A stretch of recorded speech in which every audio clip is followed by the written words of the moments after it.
De plus en plus d'experts tablent d'ici la fin de l'année sur une récession aux États-Unis. Reste évidemment, et ce n'est pas tranché, à savoir si elle sera plus ou moins prononcée, puis quel impact cela aura sur notamment les marchés boursiers. Bonjour John. Bonjour David. John Plassard pour la Banque Mirabeau. Notre sujet aujourd'hui, c'est de savoir comment se comportent en gros les actions, les obligations, les matières premières durant une récession. Mais d'abord, le point de départ, c'est cette possible récession, elle gagne en crédit, en épaisseur en termes de probabilité outre-Atlantique aux États-Unis. Oui, tout à fait. Notamment pour cette fin d'année, on a vu pour plusieurs raisons. Après, on l'annonce depuis longtemps. Oui, tout à fait. Ça doit être celle qui est la plus attendue, je dirais, de l'histoire moderne. Mais on a de plus en plus d'indications qui nous mettent en avant le fait que les États-Unis pourraient rentrer dans une récession qui ne dure pas très longtemps en cette fin d'année. Évidemment, sous le poids de la hausse des taux d'intérêt après l'explosion de l'inflation. On a vu que ça commence à avoir l'effet, c'était l'effet que la Réserve fédérale américaine voulait que ça aille sur la demande, et donc pour faire baisser l'inflation. Et on l'a vu notamment dans les dernières statistiques qui ont été publiées, notamment cette semaine, sur l'ISM des services et sur l'ISM des services pour les nouvelles commandes. Et c'est là qui est très important, parce qu'on voit un réel effondrement. On a la même chose sur les PMI. Et puis, chose très importante aussi, c'est la question des banques régionales américaines, puisque on sait que lorsque les startups, notamment, ne pourront moins se financer, eh bien, ça a un coût aussi, et ça a un impact sur l'économie américaine. Et donc, c'est pour cette raison spécifique, ces raisons, je dirais, qu'on table sur une récession en cette fin d'année pour l'économie américaine. Mais pas violente, encore une fois. Non, pas violente. Alors, qu'est-ce que ça veut dire, pas violent? Ça veut dire que c'est, vous savez, David, en moyenne, une récession, c'est 10,3 mois. Donc, qu'est-ce que ça veut dire? C'est un peu plus que 3 trimestres. Alors, nous, on parie sur une récession qui durerait 2 voire 3 trimestres. Avec 2 trimestres, on appelle ça une récession technique, mais ce serait en 2 ou 3 trimestres, mais pas une récession extrêmement violente, comme on a pu le connaître, par exemple, en 2007-2008. Bon, si tel devait être le cas, comment se comportent les indices boursiers avant, pendant et après? On prend la référence, évidemment, le Standard & Poor's 500 aux États-Unis.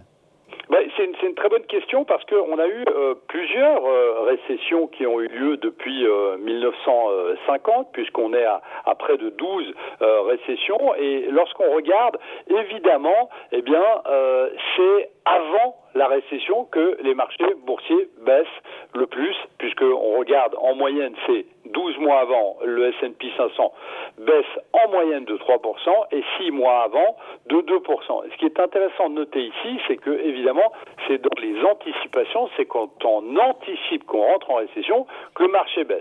Et ce qui est très très intéressant de noter, c'est que depuis 1950, lorsque vous regardez la performance durant la récession, eh bien, on voit en moyenne le S&P 500 qui perd 1%. C'est-à-dire que ce n'est pas beaucoup, mais si vous enlevez de ces statistiques la récession de 2007 où on avait eu une baisse des marchés de moins 37%, eh bien, si vous enlevez cette année 2007 qui était assez spécifique quand même, eh bien, vous avez, durant la récession, une progression du S&P 500 de près de 3%. Donc, on voit que, à ce niveau-là, les investisseurs anticipent qu'on en sort, qu'on voit la lumière au bout du tunnel. Et puis, après la récession, c'est évidemment là où les marchés montent le plus, puisque, globalement, 6 mois après la récession, en moyenne toujours, on a une performance de 7%, après 12 mois c'est 16%, et puis après 2 ans c'est 20%, mais on le sait, depuis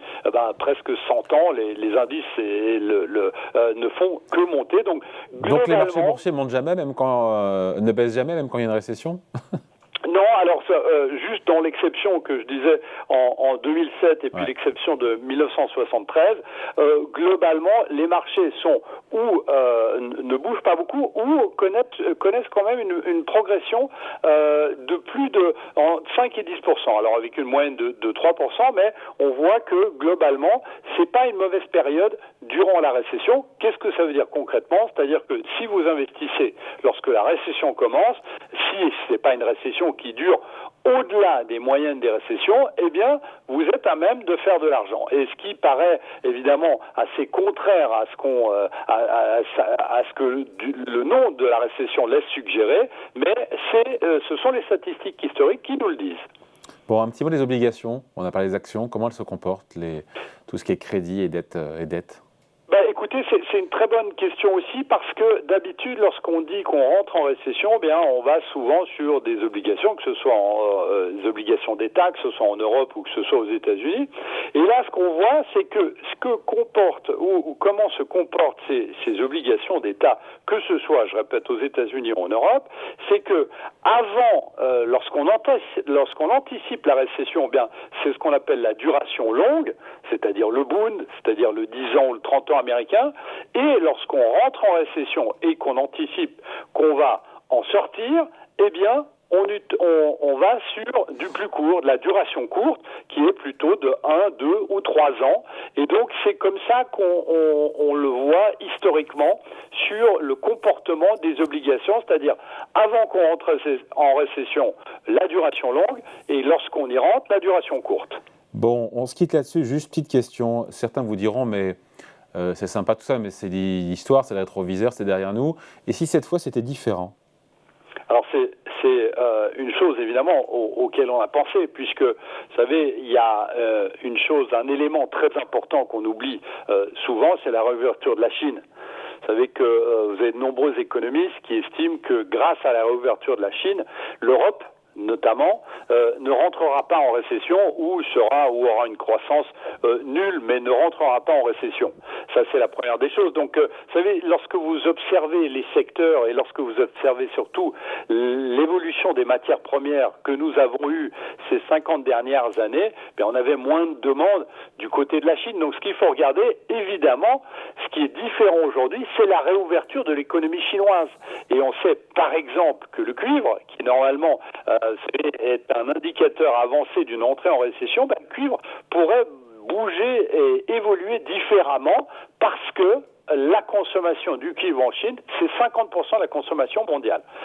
C'est la Chine. Donc ici, il faut faire très attention lorsque on prend ces statistiques, c'est-à-dire sur l'évolution du moyenne du S&P, on peut le dire évidemment, et puis aussi sur les obligations, mais globalement, ce qu'il y a, c'est que sur le comportement des matières premières et de l'Europe en général, il faut faire très très attention du côté positif à cette réouverture de la Chine qui aura un coup de fouet normalement pour notre économie.